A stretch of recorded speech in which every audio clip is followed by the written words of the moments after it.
Hello friends, आज हम लोग ICSE board माझी मराठी स्टैंडर्ड 6 का लेसन नंबर 4 अति लोभ वाइट इसका एक्सप्लेनेशन स्टडी करेंगे। अति यानी बहुत ज़्यादा, लोभ यानी लालच और वाइट यानी बुरा। तो ज़्यादा लालच बुरा होता है, यानी उससे इंसान को फिर नुकसान उठाना पड़ता है। तो ये छोटी सी स्टोरी से इन्होंने समझाया है। एकदा काय झाले, वनात आपल्या मेंढरांना चरायला घेऊन आलेल्या काही मेंढपाळांनी आपापली शिदोरी एका झाडाच्या ढोलीत ठेवली आणि ते तिथून निघून गेले। तो एकदा काय झाले, एक बार क्या हुआ, वनात, वन यानी जंगल में, आपल्या मेंढरांना, अपने मेंढर यानी शीप, चरायला घेऊन आलेल्या, शीप को चराने के लिए लाए थे काही मेंढपाळांनी। मेंढपाळ यानी शीप को चराने वाले, शीप ग्रेजर्स। आप अपनी शिदोरी, इन्होंने अपनी अपनी शिदोरी, शिदोरी यानी गठरी, यानी इंसान जब दूर जाता है तो खाने पीने का सामान गठरी में बांध के जो लेके जाता है, वो गठरी ये चराने के लिए आए थे जंगल में, तो आप अपनी गठरी बांध के लाए थे खाने का सामान, कि शाम तक वो जंगल में चरा के जाने वाले थे। तो एका झाडाच्या ढोलीत ठेवली, तो इन सब ने वो अपनी अपनी गठरी लाकर एक झाड़ के ढोली में रखा।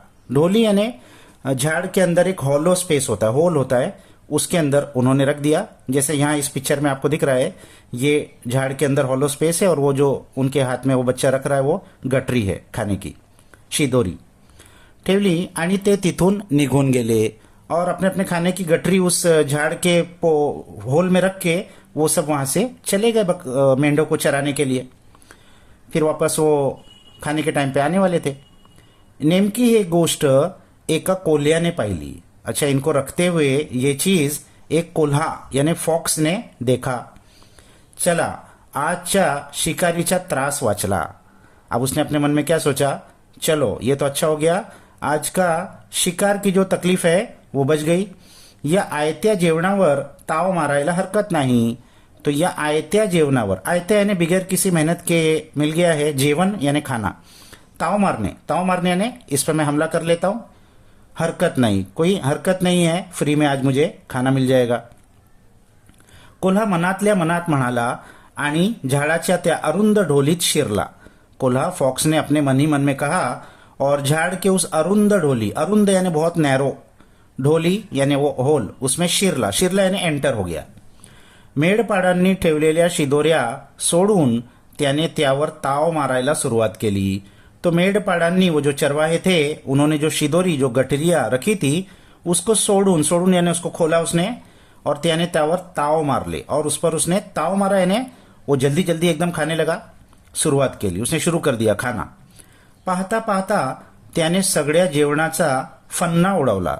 देखते ही देखते उसने सारे ही खाने को फन्ना उडवला, मुहावरा है, वाक्प्रचार है, पूरी तरीके से खाकर खत्म कर दिया।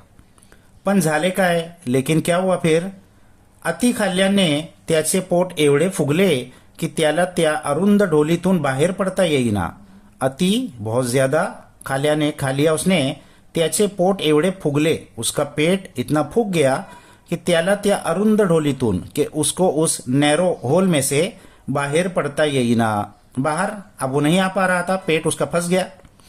तसा तो घाबरला, अब वो बहुत डर गया, घाबरने टू फियर, आणि मदतीसाठी हाका मारू लागला और मदत के लिए जोर जोर में चिल्लाने लगा, हाक मारने टू शाउट।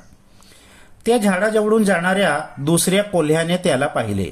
उस झाड़ के करीब से जाने वाले एक दूसरे फॉक्स ने उसको देखा। काय झाले असे विचारता कोल्ह्याने खरे काय ते सांगून टाकले।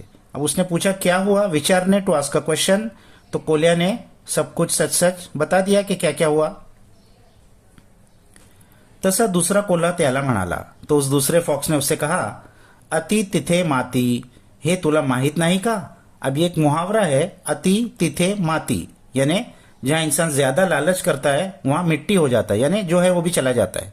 ये एक मुहावरा है, हे तुला माहित नहीं का, ये तुमको मालूम नहीं था क्या, तुमने क्यों ऐसा लालच किया। एवढे झाल्यावर आपल्याला या ढोलीतून बाहेर पडता येणार नाही, हे तुला कळायला हवे होते। अरे, इतना होने पर तुमको इस छोटे से होल में से मैं बाहर नहीं आ पाऊंगा, ये तुमको सोचना चाहिए था, कड़ायला होते, ये तुमको सोचना चाहिए था, समझना चाहिए था। आता काय, अब क्या, या तुझ्या चुकीची शिक्षा तुलाच भोगावी लागणार. ये तुम्हारी गलती की शिक्षा, पनिशमेंट तुमको ही अब भोगना पड़ेगा. तो अब क्या पनिशमेंट भोगना पड़ेगा? एक तर तुला उपाशी राहावे लागेल, एक तो तुझे अब भूखा रहना पड़ेगा. उपाशी, भूखा रहना. अब तुमको इतना देर भूखा रहना पड़ेगा की तुम्हारा पेट फिर से नॉर्मल हो जाए तो तुम यहां से बाहर आ सकते हो. किंवा त्या मेंढपाळांची वाट पाहावी लागेल, और या तो फिर तुमको उन मेंढपाड़ों की, चरवाहों की वाट पाहने इंतजार करना पड़ेगा. जब तक वो आते हैं दोपहर में या शाम तक, तो तुमको इंतजार करना पड़ेगा यहीं पर. अर्थात ते आल्यावर तुझे काय होईल हे तुला माहीतच असेल. अच्छा, और वो आने के बाद तुम्हारे साथ क्या होगा ये तो तुमको अब मालूम ही पड़ गया होगा. ढोलीत अडकून पडलेल्या कोल्ह्याला आपली चूक समजली. अब वो ढोली उस छोटे से होल में फंसे हुए उस फॉक्स को अपनी गलती समझ में आ गई. चूक समझ ली, अपनी गलती समझ में आ गई कि अब तो मुझे मार पड़ने वाली है. पण आता त्याचा काय उपयोग? लेकिन अब उसका क्या फायदा? जो गलती थी वो तो हो गई. तो ये छोटी सी स्टोरी से ये क्या समझाना चाहते हैं कि लालच बुरी बला है, लालच नहीं कर